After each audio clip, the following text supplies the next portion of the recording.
snack. Me and you gonna have a little chat about books. Hi guys, so I am here today to do a graphic novel review. I'm actually going to be reviewing 3 different graphic novels. 2 of them are volumes, the first one in a series, and one of them is a single issue. So let's get started. First, I'm going to talk about the single issue, that is Saga, issue 27. This came out at the beginning of April, I believe, and I picked it up not long after it came out. I had been collecting this saga in single issues recently because I am just too desperate to find out what is going to happen next with the story. It is wonderful. I love this series so much, and this issue was really top-notch, fantastic. So much cool stuff happened. The artwork, as always, is absolutely gorgeous. We have quite a lot of nudity and things in this one, and there's some weird stuff that happens, but I really love this series. I gave this a 5 out of 5 stars. I believe I gave the last one 5 out of 5 stars as well, but the one before I gave 4.5 or 4. So I'm definitely happy that it's back on form again, and I'm loving it. Cannot wait to find out what happens in the next one, which is always the case because it's only 30 pages and I always want more, and it's always so exciting.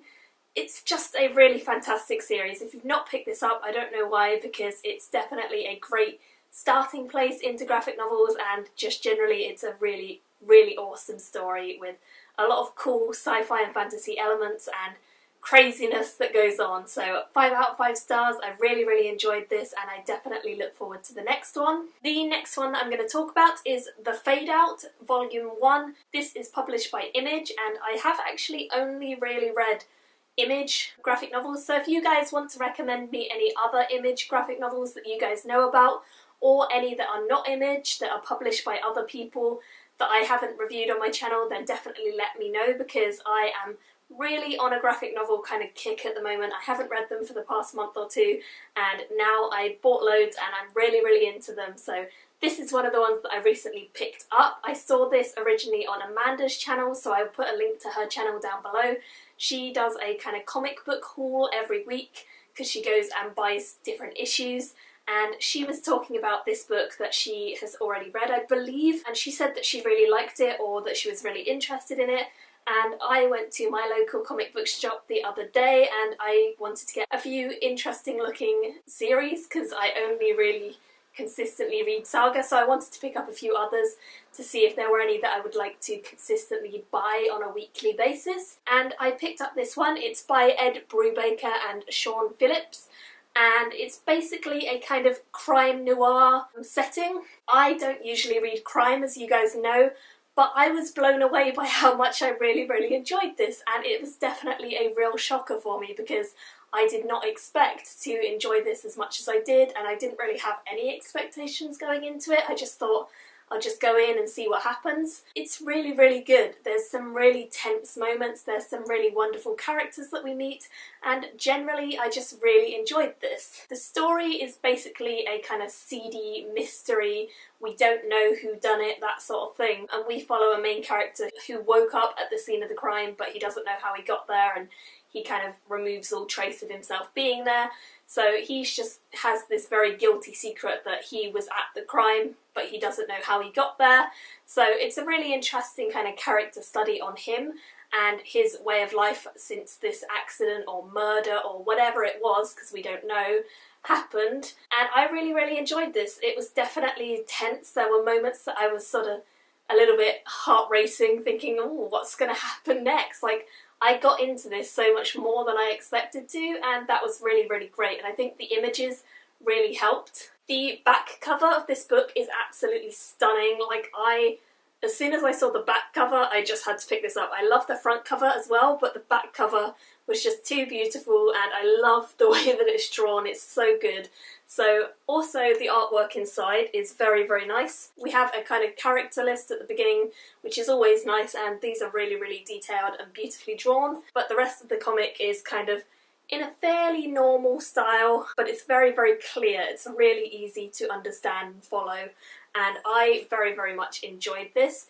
So I ended up giving this a 4.5 out of 5 stars. I believe the second volume isn't out yet because this one was only released in February, but I definitely do intend to pick up the next volume when it comes out because obviously I want to know what happens next, and I really enjoyed this. So if you've not read this one, then maybe it's worth picking up, and if you have, I'd love to hear your thoughts. And the final one that I'm going to talk about is Volume 1 of Black Science. This is by Rick Remender and Matteo Scalera, who is the illustrator, and Dean White, who is the colorist.